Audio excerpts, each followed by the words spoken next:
Hey guys, what is going on? It's Drebin here, and I'm back with another episode of Good or Bad. And today we're going to be talking about the Sydney Sleeper. But before I talk about it, hang on a minute. Alright, be right back. Let me go and answer that. I'll be right back.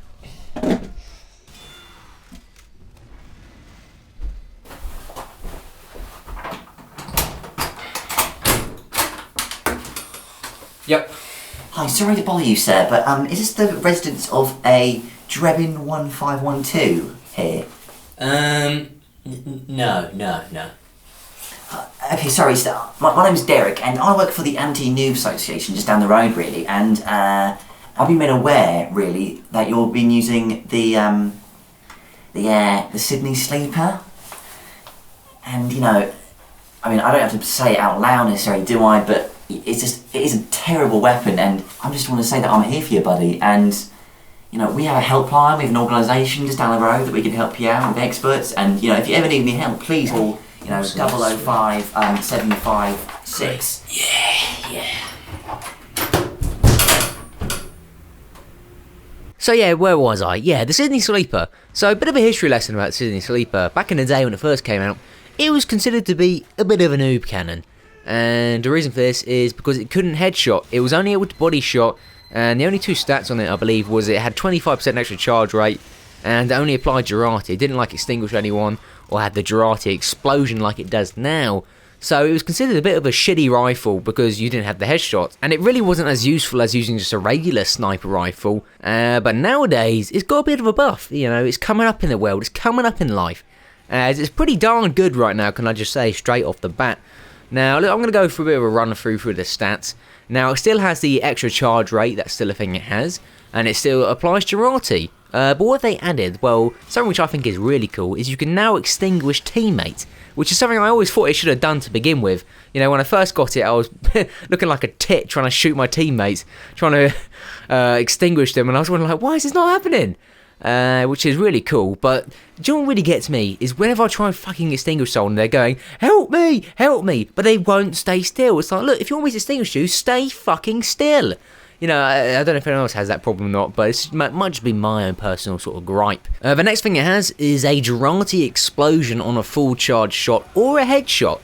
So the Sydney Sleeper now does something when you headshot someone, which is that's awesome. You know, basically what I mean by Girati explosion is anyone else around in the sort of vicinity of the person being shot will get Girati'd as well, which is pretty nice, because the one problem I always had when I used the Sydney Sleeper is I got so accustomed to body shotting whilst using it, my skill as sniper would just go down completely. Because whenever I play sniper, I play him to headshot people, and headshotting people is sort of like muscle memory in a way. It's something you've got to get used to, and if you're having to constantly body shot people with the Sydney Sleeper, as there's no point in headshotting, it feels pretty damn weird. But there also are an upside to this body shotting thing on Sydney Sleeper, and it's the fact that you're really never going to miss at all. And a fully charged shot does do quite a lot of damage, actually. It's about 150, and it works insanely well with a bit of crowd control. So on maps like Payload and Control Points, if you shoot a fully charged shot or you headshot someone, it gets the whole entire team soaking wet in piss, and they're done for. They're all panicking, because when you get hit by Girati, it's almost like being on fire. You know, your mind starts to panic. He's like, oh god, what am I going to do? He's seeing me, he spotted me, I'm done for now. Even the team, well, they'll probably go and like scurry off in a corner, or they'll stay there and fight, but likelihood is they're going to die. Now, there also are quite a few drawbacks to this rifle, and one of them being the fact that you cannot headshot people, which is still really irritating, because the thing about headshotting people is it allows you to specifically target someone, like a medic or a heavy, and the thing about when a heavy's like pushing or a soldier's coming up and getting into your team's grill, you can headshot him and he's not a problem anymore, you know? You can't do that at Sydney Sleeper, you're relying on your team, and if your team is not coordinated enough to take him out, then you're not really getting as much as you could out of the rifle. Another problem it has is with sniper dueling. Now, I like to Bible thump about sniper dueling quite a lot, because it's a very important part of being a sniper. And the problem is, if you can't instantly get that headshot on the other sniper, he's already killed you. You know, that's a big problem. Now, I know, yeah, you can charge up your shot and stuff, and you can get the kill and beat him if you're good enough, but the problem is I want to get that instant headshot. It's got to be instant, otherwise he kills me. So that's only really the two major flaws I can pick up about this rifle. Apart from that, it's pretty damn good. I think they even banned it in one of the competitive modes. It's so damn good. Because the thing is, as I said, if you had a coordinated team, it's really awesome. So to wrap up this video, the Sydney Sleeper, is it good or bad? It's pretty fucking good, let's be honest. But to me, I'm always a bit of a bread and butter man, and I like to stick to my main default sniper rifle. I know I'm boring, but I've got to get them headshots. Something about headshotting people, it just feels so glorious, and the fact that it allows you to target someone specifically and take him out of the fight like that.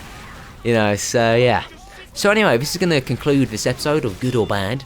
Put what you think about it in the comments, because I know people are quite vocal about it. They certainly gave me a shitload of abuse about the Criticola video, which, looking back on it, is good reason to.